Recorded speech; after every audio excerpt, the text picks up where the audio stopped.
the Pittsburgh Steelers defense needs some upgrades. I think there's two positions that you really have to hammer here when you think about the future, and it comes down to how they approach either one.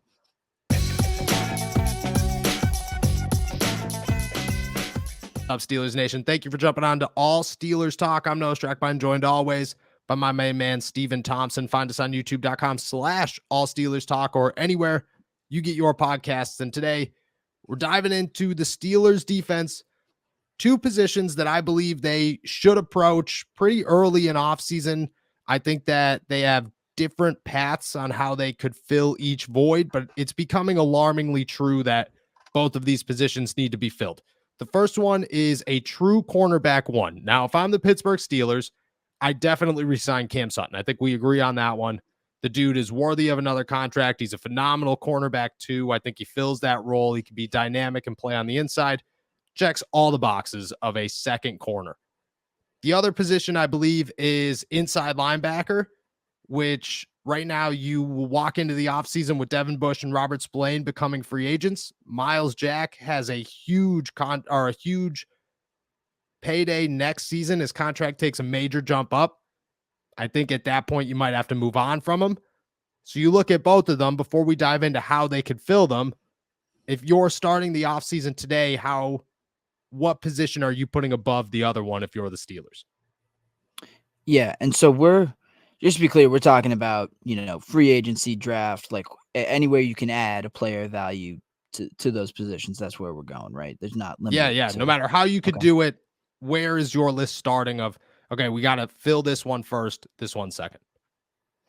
Yeah, okay. I don't think that changes my answer, but I'm still thinking corner. I think you can get away with Devin Bush, with re-signing Devin Bush.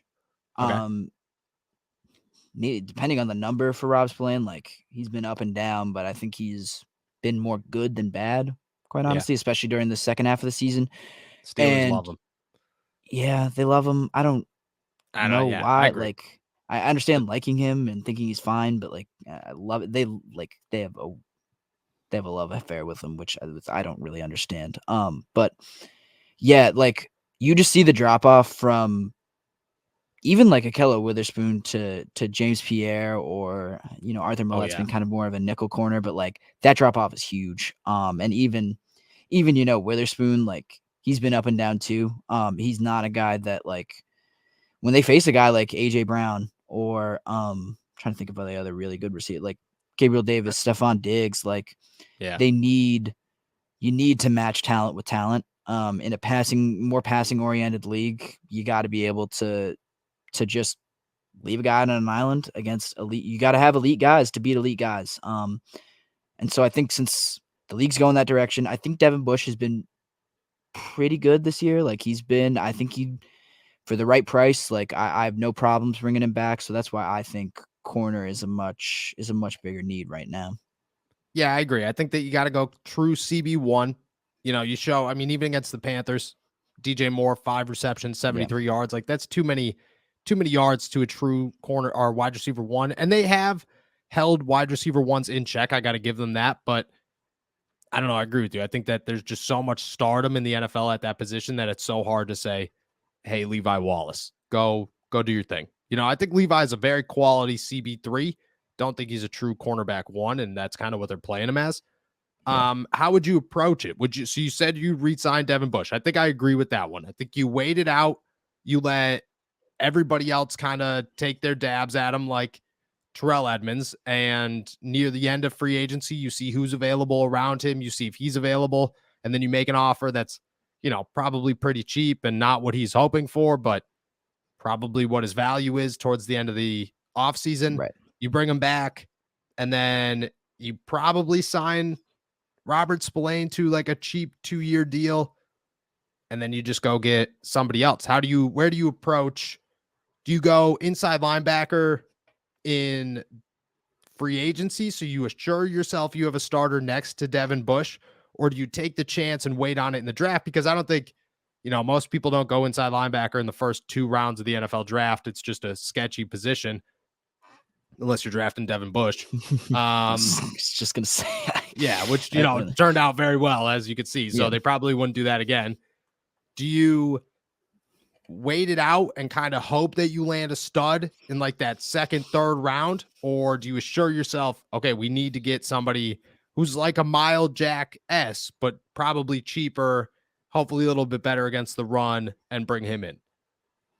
I think I'd look more to free agency for that linebacker position. I think you got, I don't know. I think they have they have more pressing needs in the draft. I wouldn't go linebacker there. Especially earlier than maybe the second or third round. If you took especially the middle of the first round, you cannot take, like, who are you going to take? Unless somehow Noah Sewell slides to the middle of the first round, and then then you take him. But if that doesn't happen, which it won't, you gotta find somebody. Yeah.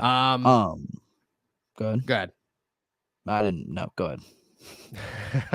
All right. So I'm looking at the list of guys right now, upcoming free agents: Deion Jones, Levante David, and obviously these guys could resign, and I would imagine a lot of them do. Devin Bush, obviously, which, Devin Bush, I didn't realize is significantly younger than everybody else.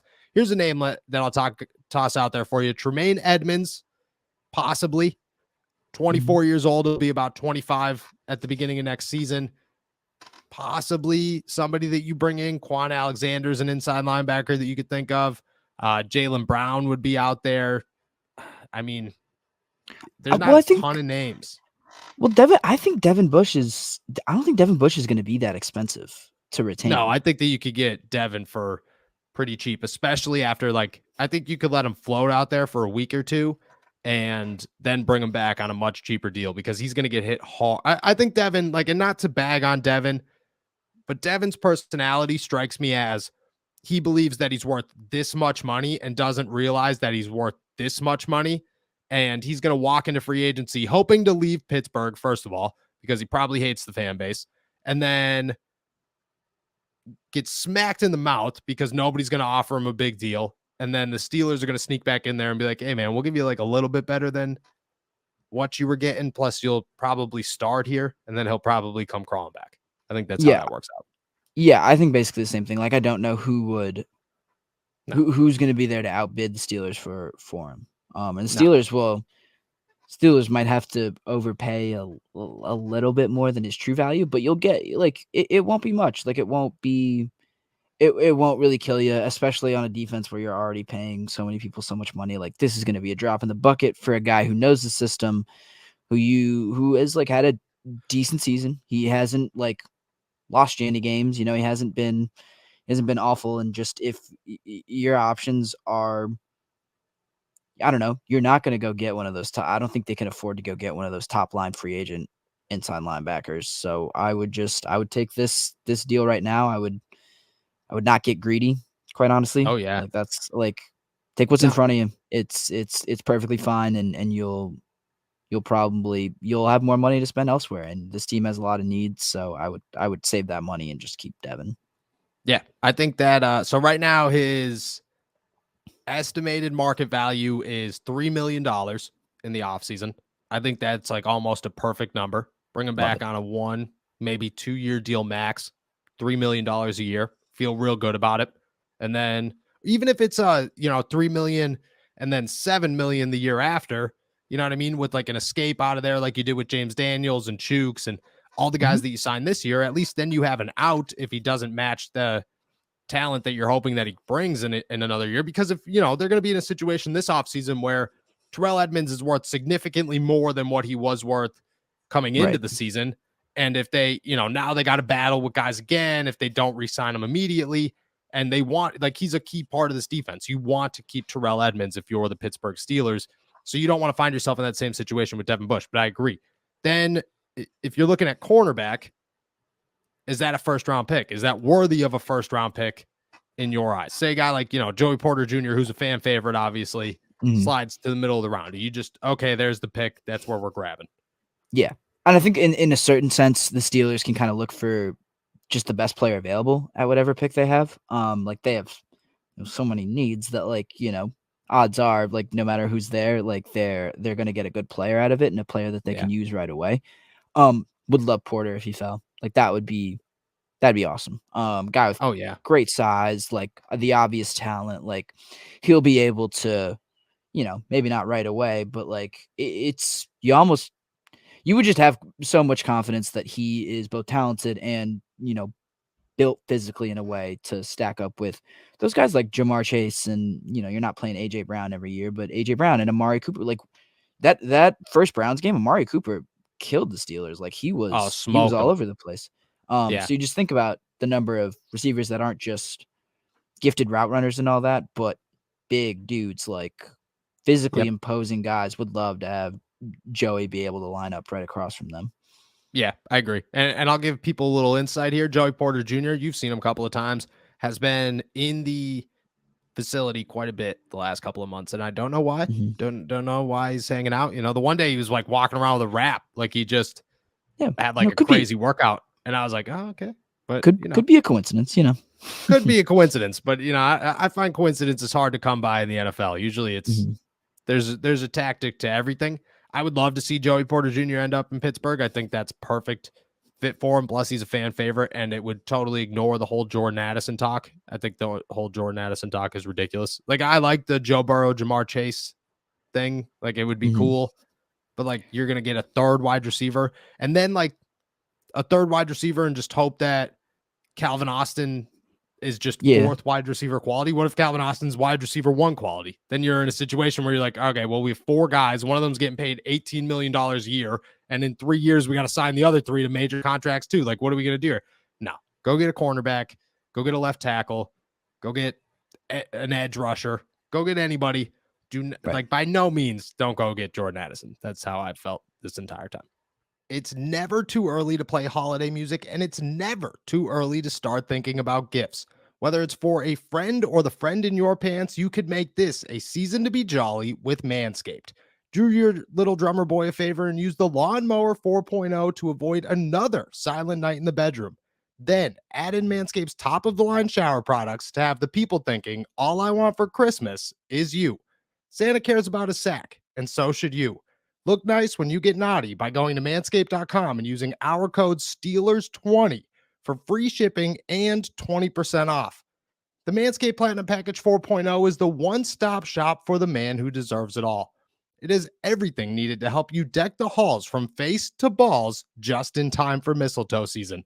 The Platinum Package has each of the products from the best-selling Performance Package, plus Ultra Premium Body Wash, Ultra Premium 2-in-1 Shampoo and Conditioner, and Ultra Premium Deodorant. It's the best way to smell fresh from your Santa hat to your candy cane. The Lawnmower 4.0 Body Trimmer and the Weed Whacker Nose and Ear Hair Trimmer feature proprietary advanced skin-safe technology to protect your delicate presence. Plus, both are waterproof, so there's no issue clearing the snow out of your driveway. There's also a 4000K LED light on it, so you can light the way just like Rudolph. Now that you've groomed your candy cane, it's time to make sure you don't smell like a reindeer with the Platinum Package shower products. All of Manscaped shower gear is sulfate-free, vegan, and made to have your skin feeling hydrated and smelling fresh. But smelling fresh doesn't stop in the shower. The Crop Preserver Ball Deodorant and Crop Reviver Ball Toner can solve stank problems all day long. Once they touch your sack, you'll never go back. The Platinum Package 4.0 sitting under the tree is guaranteed to put anyone in the holiday spirit. And for the perfect stocking stuffer, add in the brand new Body Buffer, an incredible body scrubber that makes exfoliating easy and is a lot cleaner than that old loofah. Get 20% off and free shipping with our code STEELERS20 at manscaped.com. That's 20% off with free shipping at manscaped.com. All you have to do is use our code STEELERS20. Manscaped, get your jingle balls ready for the holidays.